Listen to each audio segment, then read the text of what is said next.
Ce jour-là, Jésus était sorti de la maison, et il était assis au bord du lac.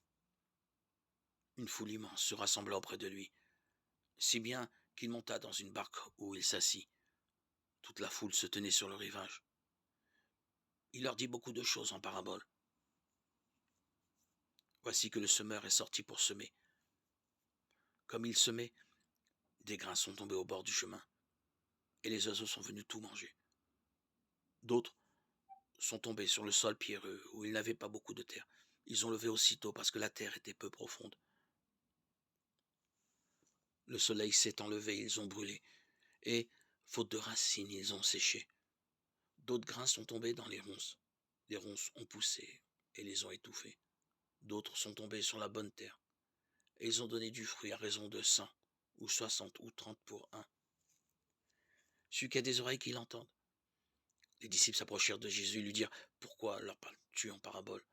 Il leur répondit: À vous, il est donné de connaître les mystères du royaume des cieux, mais à eux, ce n'est pas donné. Celui qui a recevra encore, et il sera dans l'abondance. Mais celui qui n'a rien se fera enlever même ce qu'il a. Si je leur parle en parabole, c'est parce qu'ils regardent sans regarder, qu'ils écoutent sans écouter, sans comprendre. Ainsi s'accomplit pour eux la prophétie d'Isaïe. Vous aurez beau écouter, vous ne comprendrez pas. Vous aurez beau regarder, vous ne verrez pas. Le cœur de ce peuple s'est alourdi. Ils sont devenus durs d'oreille. Ils se sont bouchés les yeux pour que leurs yeux ne voient pas, que leurs oreilles n'entendent pas, que leur cœur ne comprenne pas, et qu'ils ne se convertissent pas, sinon je les aurais guéris.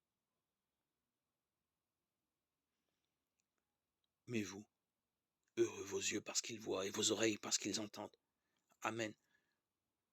Je vous le dis, beaucoup de prophètes et de justes ont désiré voir ce que vous voyez, et ne l'ont pas vu, entendre ce que vous entendez, et ne l'ont pas entendu.